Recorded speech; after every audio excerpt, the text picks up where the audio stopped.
Pin.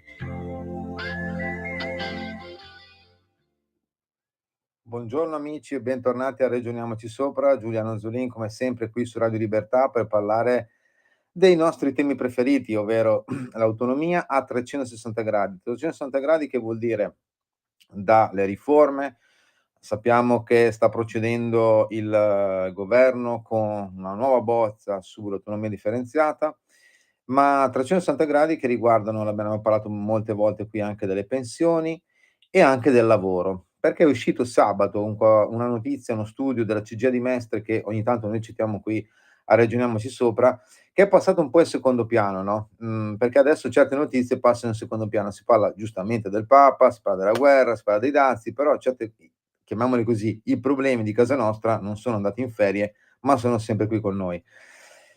E un un tema molto forte è quello del lavoro e degli stipendi, diciamola, no, perché poi il tema è, sappiamo benissimo che dai primi anni '90, cioè ormai più di 30 anni fa, gli stipendi italiani in termini di potere, d'acquisto, cioè quelli reali legati all'inflazione, non dico che siano fermi, ma sono addirittura in certi casi calati.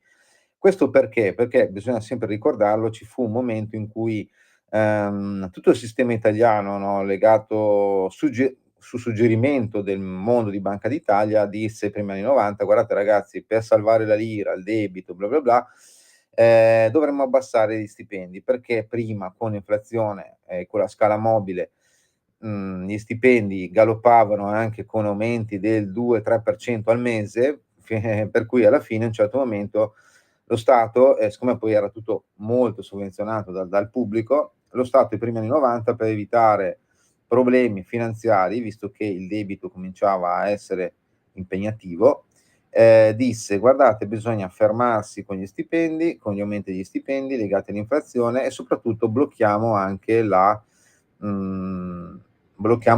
le assunzioni nel pubblico impiego". Risultato finale: gli stipendi dopo 30 anni rispetto ai concorrenti europei sono fermi, se non addirittura sono andati indietro. Il pubblico impiego, lo Stato, ha visto non solo un blocco incredibile, perpetrato negli anni delle assunzioni, ma ovviamente stipendi bassi anche nello Stato. ehm, e niente, alla fine cos'è successo? Che, le disparità sono aumentate. I ricchi, o comunque i presunti ricchi, o chi si è impegnato, perché poi diciamola tutta, perché si fece questo accordo, la famosa concertazione del '93 tra sindacati, Confindustria, governo, perché, si disse a un certo momento, i sindacati dissero: "Okay, non ci date più soldi, però non licenziate nessuno". Risultato: noi abbiamo una marea di gente e una scarsa occupata e una scarsa produttività. Senza puntare il dito ovviamente contro nessuno, arriviamo però a uno stato di cose dove, l'Italia potrebbe dare molto, molto di più e crescere molto, molto di più in termini di produttività, ma anche di rischio, di assunzione del rischio, no, di impresa, ma anche lo Stato potrebbe rischiare di più. Invece siamo arrivati a un punto dove, diciamo, c'è il famoso de-risking su tutto.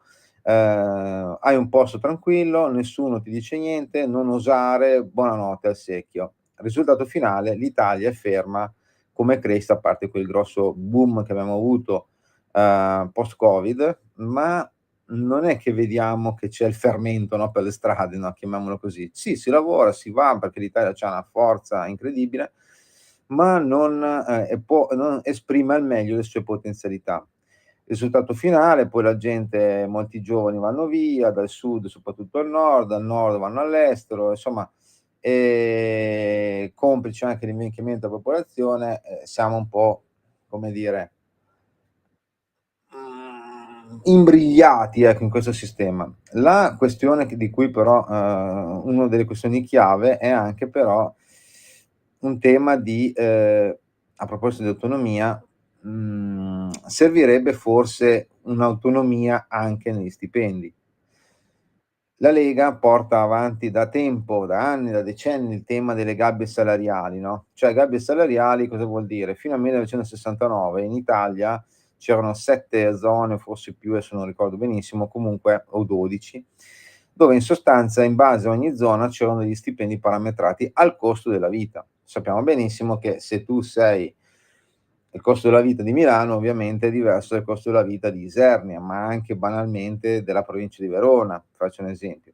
Per cui è ovvio che, se un dipendente del pubblico impiego, un insegnante da Isernia va a Milano, non dico che rischia di far la fame, ma è in difficoltà, mentre magari a Isernia sta bene o comunque vive tranquillamente.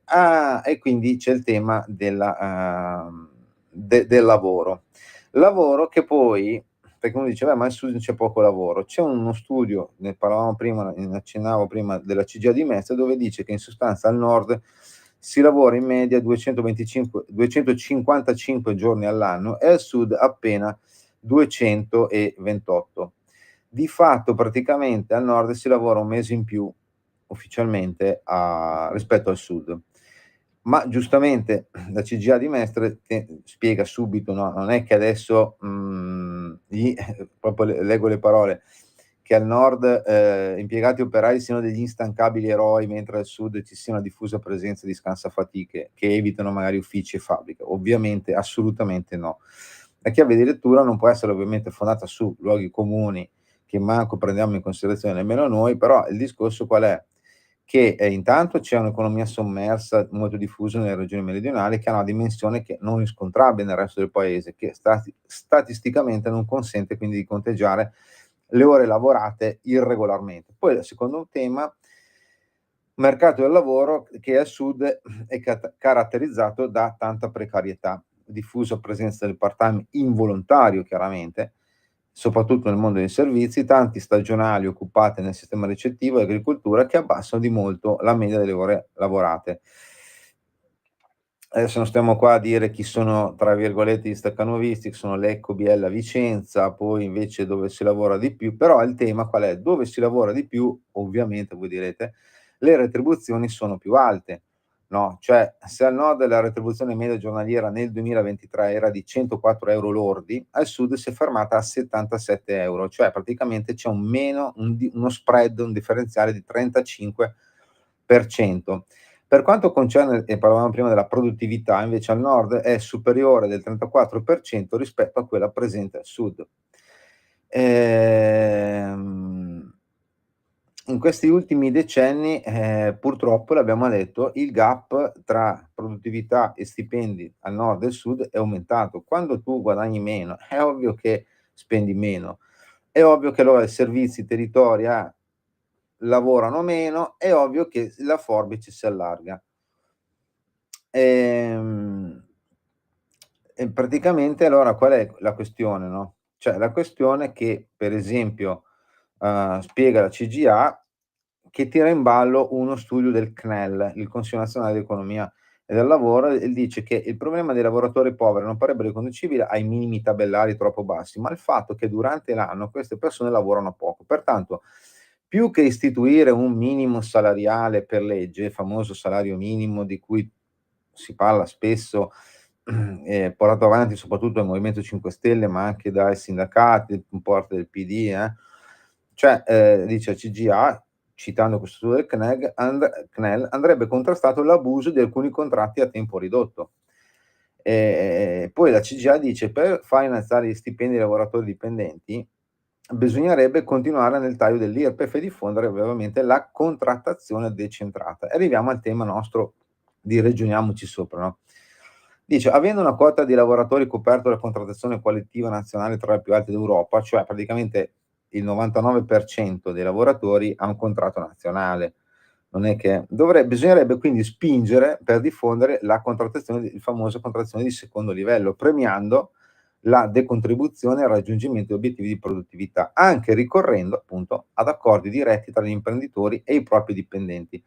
Così facendo daremo soprattutto, dice CGA, una risposta alle maestranze del nord e in particolar modo delle aree più urbanizzate del paese, che a seguito del boom delle inflazioni in questi ultimi anni hanno subito molto più degli altri, una decisa potere di perdita di acquisto, perché è vero che al sud gli stipendi sono più bassi, però al nord sono più alti, ma l'inflazione è aumentata di più, per cui in termini reali non so chi sta meglio, chi sta peggio, no? Continua la CGIA di Messner che cita un'analisi statistica sulla contrattazione decentrata realizzata dall'Istat e emerge che soltanto praticamente il 23% delle imprese con almeno 10 dipendenti, applica un secondo contratto decentrato. I lavoratori coinvolti sarebbero il 55% dei dipendenti totali delle imprese con meno di 10 addetti, cioè più o meno 5.500.000 di lavoratori. Ehm, il tema qual è? La contrattazione di secondo livello, che adesso è delegata appunto a impresa e lavoratori, sindacati, che si mettono d'accordo per aumentare magari di 1 €, 2 €, 20 €, 1000 €, quello che ovviamente è l'accordo che si raggiunge in azienda, dovrebbe, a mio modesto avviso, essere cioè sono le come dire, il discorso delle gabbie salariali, moderne. È ovvio che tu non puoi dire: "Ah, benissimo, allora in Lombardia è così, in Veneto cosà", però se c'è un tema anche di invecchiamento della popolazione e di persone che i famosi cervelli in fuga, soprattutto i giovani che vanno all'estero, cioè è ovvio che tu devi intervenire a livello locale, territoriale per cioè quello che deve fare lo Stato non è creare posti di lavoro, no, ovviamente o il famoso dirigismo, i piani quinquennali comunisti, cioè deve però garantire delle condizioni di investimento non solo della parte imprenditoriale, che però la parte imprenditoriale investe dove? Dove c'è anche la possibilità di attingere a del personale qualificato ovviamente, ma che ha voglia di star lì e lavorare e non dice: "Cacchio vado via perché guadagnerei di più andando a Londra anche a lavare i piatti, piuttosto che sta qua e fare magari il cameriere", no, adesso diciamola tutta. Quindi paradossalmente secondo me una delle visto che avevamo detto la settimana scorsa anche che il debito pubblico delle regioni è molto più virtuoso rispetto al debito pubblico dello Stato nazionale, se non fai debito per attirare lavoratori, quindi per dare come dire, un forte aumento in busta paga e un grosso incentivo, non solo al sud, dappertutto, cioè per conto mio una cosa che è molto criticata dai no autonomia è proprio il fatto della concorrenza fra territori, concorrenza sana, no, dove tu dici: "Puoi venire da me che avrai 100 € in più, in Veneto rispetto all'Emilia Romagna o viceversa, no, cioè il Molise rispetto all'Abruzzo. Questo non per fare una corsa a rubarsi i lavoratori fine a se stessa, ma quanto a creare condizioni di attrarre investimenti nuovi, ehm, perché poi alla fine se noi invece andare in Spagna, dove gli stipendi sono più bassi, ma ci sembra di stare meglio perché chiaramente c'è più vivacità anche degli investimenti, no, parlo soprattutto del Sud Italia. Cioè, noi andiamo in Sud Italia e facciamo crescere il Sud Italia grazie a dei contratti che non deve essere lo Stato che dice: "Ah vabbè, allora dai, non paghi niente per 1 anno", poi dopo lo Stato è ovvio che fa tutto anno su anno, cioè no, deve essere il territorio che, autonomamente investe su un abbattimento mega per quinquennale, decennale del cuneo fiscale, delle tasse e contributi, in modo da dare una bella fetta di stipendio alla gente che così non va più via. E se rimane nel territorio, ovviamente fai crescere il territorio e fai crescere non solo il territorio in sé per sé, ma anche le casse degli enti locali di quel territorio, perché adesso, dopo la nostra canzone, parleremo di come stanno messe le casse pubbliche di certi territori. A fra poco, ragioniamoci sopra, ciao.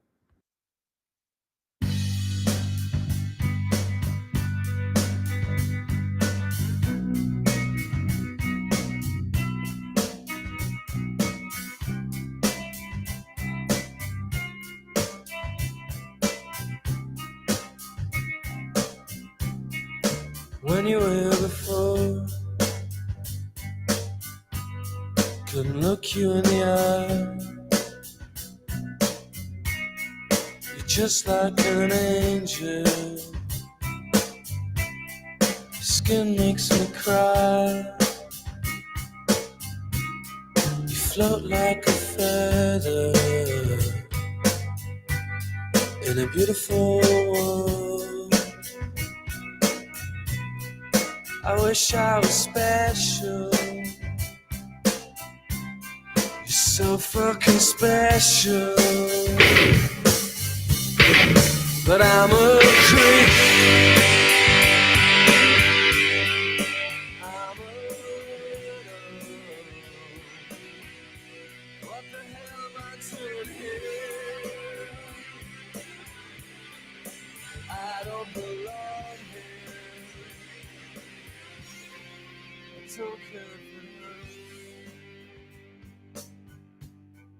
I wanna have control. I want a perfect body.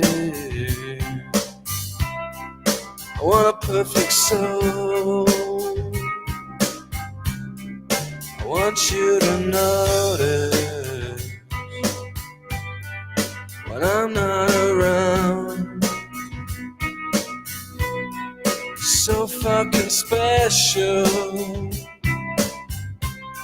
I wish I was special,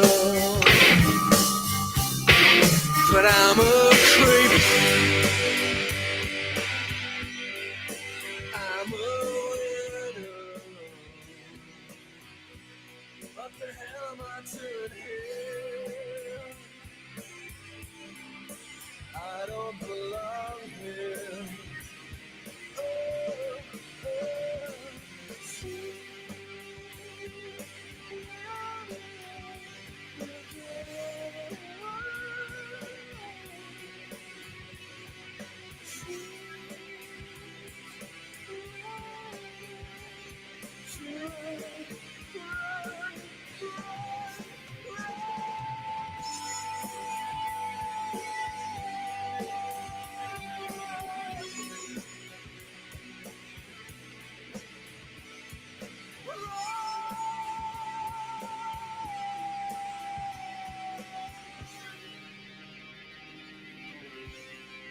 whatever makes you happy. E rieccoci a Ragioniamoci Sopra, Giuliano Zulin sempre con voi. Ovviamente parlavamo prima, no, del lavoro, che una contrattazione locale, un nuovo tipo di gabbie salariali può portare a un aumento dello stipendio dei cittadini, B a un blocco della famosa fuga dei cervelli dal sud al nord e dal nord al resto d'Europa, e chiaramente sfruttando anche quelle leve che sono previste dalla perché il tema anche per esempio del lavoro è inserito all'interno dei teoria del era in teori della Costituzione, anche se, come dire, mi sembra di intuire che, chi scrisse quella norma, cioè ovvero praticamente gli esponenti del centrosinistra, adesso abbiano preso un po' le distanze, no, da quel mondo lì.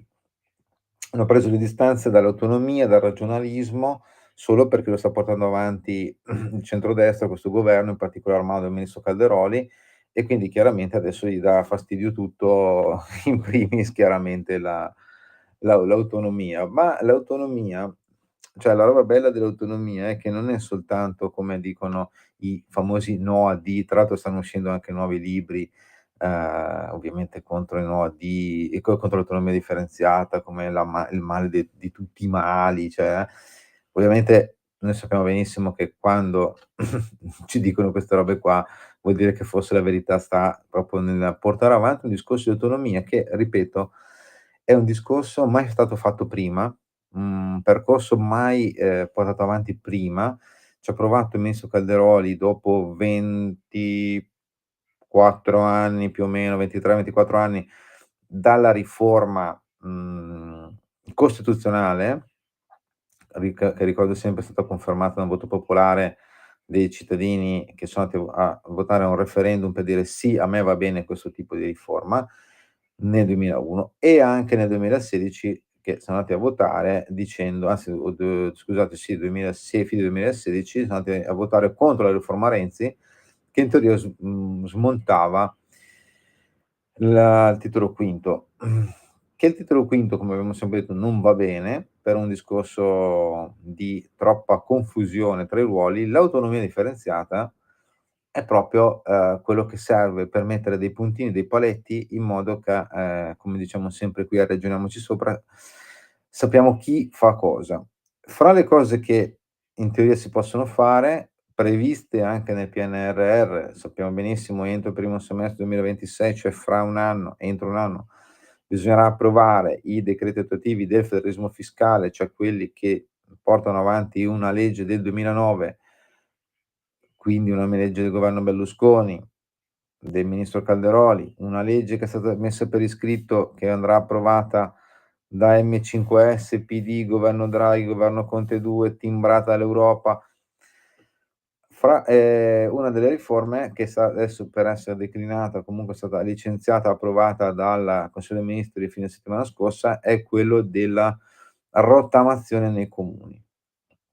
Allora, proprio perché dicevamo prima, se c'è più lavoro, quindi con gabbie salariali, contratti decentralizzati, regionalizzati, son più soldi che possono essere versati nelle casse pubbliche. Versati vuol dire che se io ti do 300 € più al mese, in provincia di Avellino, sono regolari quei 300 € più, no, quindi quei 300 € in più cosa comportano? A, una lotta contro il nero, B, una maggiori entrate per il territorio e lo Stato, C, più contributi per quanto riguarderà la pensione, perché poi c'è tutto il tema anche delle pensioni, che noi ne abbiamo parlato qui ragionandoci sopra, è un problema legato anche proprio a territori, a un disequilibrio all'interno dei territori. In sostanza ci sono dei territori dove ci sono una marea di pensioni e pochissimi contributi, in altre con pensioni più o meno nella norma, forse sotto, con però una marea di contributi. C'è un disequilibrio che va sistemato anche quello, come si vogliono i LEP giustamente per dei servizi essenziali, così come si vogliono per le infrastrutture, bisognerebbe mettere mano anche ai disequilibri che non sono sud-nord, ma magari a questo caso nord-sud. Per quello serve il federalismo, serve l'autonomia. Bisogna mettere dei puntini sulle i e fare, diciamo, un reset e un restart di quello che sia stato fatto fino adesso, che purtroppo ha portato a una marea di disuguaglianze, e invece ripartire per ridurre le disuguaglianze, ma si riducono solo con regole chiare. Una regola che può portare a, un miglioramento, abbiamo detto, delle casse pubbliche anche locali, soprattutto al sud dove c'è un alto tasso di, evasione dei tributi locali, perché cioè praticamente, multe e bolli non pagati per 4.000.000.000, 4,4 miliardi l'anno. Ogni anno in Italia si accumulano 10,8 milioni di cartelle per multe stradali e bolli non pagati, per un valore di 4,4 miliardi. Sto leggendo un articolo del Sole 24 Ore che riprende un'analisi dell'Agenzia delle Entrate e Riscossione, che è andata a presentare una sua memoria difensiva, cioè una memoria, scusate, difensiva, una memoria in Parlamento a fine marzo, ehm, dove si dice che praticamente soprattutto al sud i comuni, ma non, ripeto, per cattiveria, ma anche magari proprio per scarsità di personale, non si rie c'è un'evasione più alta, rispetto magari in altre zone d'Italia, per quanto riguarda il pagamento di imposte locali. Allora cosa succede? Il governo è intervenuto e fra le varie applicazioni dice: "Ragazzi, ehm, più potere agli enti locali", cioè praticamente è stato approvato questo decreto legislativo che, ragazzi, il decreto legislativo, per spiegarlo, è il Parlamento dà delega a il governo di scrivere, un testo. Gli dice: "Vai sulla fiducia, questi sono i paletti, ti votiamo i paletti, vai, scrivilo tu". Mentre il decreto legge il governo scrive una roba in teoria d'urgenza, poi il Parlamento dice: "Vediamo cosa è scritto", magari lo modifica, e dopo un tot decade. Il decreto legislativo è il contrario, tra virgolette, il Parlamento dà direttamente una delega, e quindi si va. In questa delega, che poi doveva essere, come dicono, abbiamo scoperto, Mario Draghi, messa a terra, c'è tutto il tema appunto dei più territori, più autonomia per cittadini e imprese e più semplificazione, perché ci sarà un tema di IRPEF che andrà un'IRPEF fissa che andrà praticamente alle regioni o comunque ai territori locali, e lì si parla di più o meno 5 miliardi rotti, che non è poco, e poi c'è finalmente la possibilità della rottamazione anche nei comuni. Leggiamo una agenzia del 9 maggio, quindi di settimana scorsa: arriva una spinta al pagamento e alla riscossione dei tributi locali a vantaggio di regioni, comunque province e città metropolitane. Con l'esclusione chiaramente dell'IRAP, gli enti potranno reintrodurre autonomamente forme di definizione agevolata, senza legami con sanatorie o rottamazioni nazionali, decidendo quindi in modo molto indipendente per l'esclusione e la riduzione degli interessi o delle sanzioni. E potranno inviare lettera di conformità, avvisi bonari, insomma, cioè finalmente si potrà arrivare, non bisogna aspettare che il governo decida una sanatoria e poi a livello locale la si porta avanti, la si applica, ma si può. Allora, per esempio, leggiamo questo articolo, cioè praticamente Napoli, facciamo un esempio Napoli, ma perché parliamo di Napoli? Perché Napoli è guidata da un sindaco che è il presidente dell'ANCI. Manfredi, si chiama il sindaco, è stato anche, mi pare, ex ministro, una roba del genere, del Movimento 5 Stelle, Gaetano Manfredi. E in sostanza, l'articolo che è del 7 aprile dice: "Sono passati", leggo dalla TGR Campania, "sono passati 3 anni da quando l'allora Presidente del Consiglio Mario Draghi sottoscrisse il Patto per Napoli, praticamente un contributo da 1,2 miliardi, soprattutto per il riequilibrio delle casse del comune. Gli obiettivi centrati finora sono: riduzione del debito e disavanzo di oltre 1 miliardo di euro, riduzione dei tempi di pagamento ai fornitori, piani di investimento, efficienza della riscossione." Dice qua: "La concentrazione della maggior parte delle risorse governative a fondo perduto nei primi anni del piano, circa mezzo miliardo, ha consentito di evitare il dissesto. Ma dal 2026", si legge, "saranno cruciali le risorse comunali." Molti comuni, Napoli in primis, ma era successo anche con Roma, ma non solo, tantissimi comuni, soprattutto al centro-sud, sono andati o hanno rischiato il dissesto, oppure sono in uno stato di predissesto. Motivo per quale motivo? Nessuno ha riscosso i tributi che erano stati emessi. E le cartelle esattoriali, scusate, che erano state emesse, multe, bolli, ma anche banalmente IMU, Tari, cioè qualsiasi roba dovuta, e soprattutto la percentuale dice che questo tasso di non riscossione alto è o di evasione, chiamiamolo come si vuole, è al centro-sud. Cosa succede? Adesso arriva la sanatoria. C'è stato lo Stato centrale ha dato soldi pubblici di tutti a questi territori, quando si dice l'autonomia. Adesso il percorso dell'autonomia dice: "Benissimo, io ti aiuto perché ci mancherebbe, mica facciamo fallire Napoli", giusto? Però poi a un certo momento devi andare con le tue gambe. Ora 1.200.000.000 sono andati al Comune di Napoli. Si sta facendo un percorso che dovrà portare inevitabilmente a una autonomia. Autonomia di gestione tributaria che sarà spinta anche dal governo, come abbiamo detto, con una rottamazione, cioè i comuni, province e regioni non avranno più scuse e dovranno necessariamente ingegnarsi per portare a casa i soldi non versati da cittadini, contribuenti, imprese. Ricordo che prima della centralizzazione della riscossione, i comuni, parlo di decenni fa, di fatto avevano il potere applicativo della riscossione. Se vi ricordate, fino a qualche decennio fa era il comune o comunque un ente delegato poi del comune che andava a riscuotere i tributi non versati. Poi c'è stata una centralizzazione. Cosa ha portato la centralizzazione? A un'esplosione dei tributi non versati.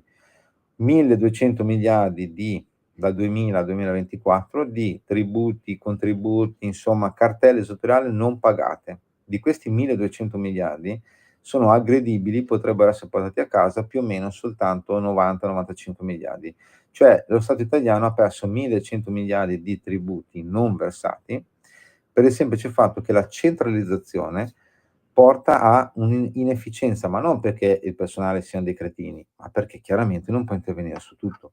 La decentralizzazione, come adesso anche la rottamazione che potrà essere fatta a livello comunale, in autonomia, può portare sicuramente, non dico alla risoluzione del tema dell'evasione, ma comunque gli puoi dare una bella botta.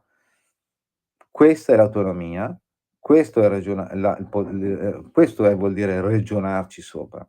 Noi ci ragioniamo sopra la settimana prossima. Da Giuliano Zulin e come sempre buona autonomia a tutti qui a Radio Libertà. Ciao.